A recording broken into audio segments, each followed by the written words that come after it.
Have you ever felt like you're constantly racing against time? Like no matter how early you wake up or how hard you work, there's always something left undone. Meet Sarah, a dedicated working mom who loves her job, adores her family, and yet feels like she's failing at both. She wakes up before sunrise, rushes through the morning, works tirelessly at the office, and comes home to a pile of responsibilities. But even after an exhausting day, there's a nagging feeling in her chest. Guilt. Guilt for not spending enough time with her kids. Guilt for missing a deadline at work. Guilt for not taking care of herself. If you've ever felt this way, you're not alone. And today we're diving deep into Sarah's journey, how she transformed her chaotic, overwhelming life into one of balance, efficiency, and fulfillment. And most importantly, how you can do the same. She tiptoes to the kitchen, hoping for a moment of quiet before the storm begins. But within minutes, she hears her kids stirring.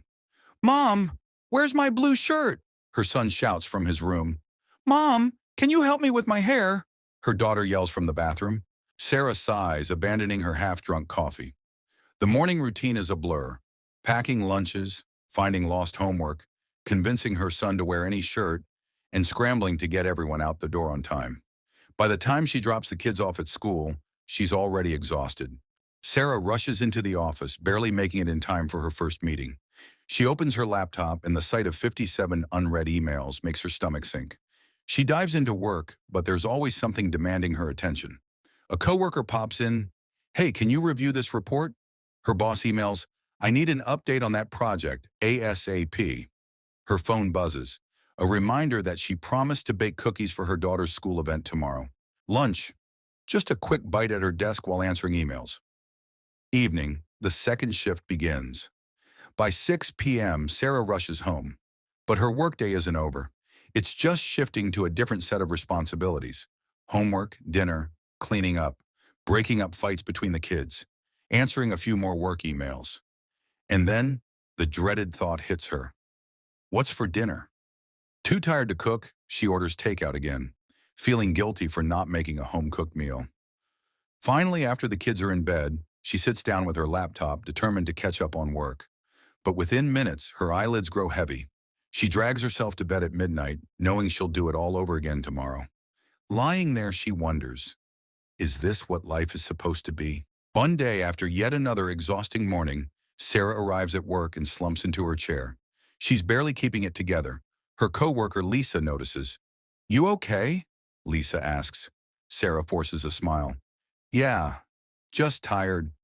Lisa raises an eyebrow. "You've been saying that for months." Sarah sighs, feeling the weight of it all. "I don't know how to keep up. Work, home, kids, there's just too much. I feel like I'm always behind." Lisa nods knowingly. "I used to feel the same way. But then I realized something. I wasn't managing my time. I was managing my priorities all wrong." Sarah frowns. "What do you mean?" Lisa leans in. "You're treating everything like it's urgent, but not everything is. The trick is knowing what actually matters." Sarah listens carefully as Lisa explains the Eisenhower Matrix, a simple but powerful method for prioritizing tasks, urgent and important. Things that must be done now. Deadlines, family emergencies. Important but not urgent.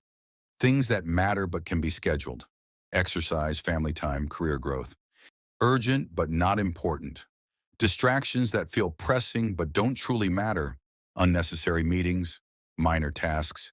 Neither urgent nor important. Things that waste time. Mindless social media scrolling. Unnecessary commitments. Sarah has a realization. She's spending too much energy on urgent but unimportant tasks while neglecting the things that truly matter. And in that moment, she decides to make a change. Sarah goes home that night with a new mindset. Step 1. Planning her day with priorities. Instead of starting her day in chaos, she takes 10 minutes each night to plan. She writes down 3 key priorities for work and 3 for home. Anything extra? It's a bonus, not a necessity. She also blocks out non-negotiable family time. Dinner with the kids, bedtime stories, and 30 minutes for herself. She unsubscribes from unnecessary emails, sets her phone to do not disturb during focus hours, and stops saying yes to every last-minute request at work. Step 3. delegating and asking for help. She involves her kids in chores, teaching them responsibility while easing her own workload. She talks to her boss about more efficient work processes, and she finally learns to say no to things that drain her energy. Morning prep, lays out clothes and packs lunches the night before. Themed work days, assigns specific days for deep work, meetings and admin tasks. Meal planning, preps meals on Sundays to avoid the daily, "What's for dinner?" Panic. Bit by bit, the stress starts lifting. Act 4. A new life with balance. A few weeks later, something incredible happens. Sarah wakes up before her alarm, feeling rested for the first time in years. Mornings are smoother, with fewer last-minute scrambles. At work, she's focused, completing her biggest task before checking emails. Evenings are no longer about survival. She actually sits down for dinner with her kids, enjoys their laughter, and leaves her laptop closed after 7 p.m. She's still busy, but she's no longer overwhelmed.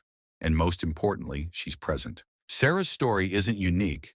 So many of us feel stretched thin, trying to be the perfect parent, the perfect employee, the perfect friend. But here's the truth. You don't have to do everything. Instead, focus on what truly matters. Prioritize with intention. Not everything is urgent. Say no to things that drain you. Your time is valuable. Create routines to simplify life. Small habits make a big difference. Be present where it counts, because in the end, that's what truly matters. So ask yourself, what's one thing you can stop doing today to make more room for what really matters?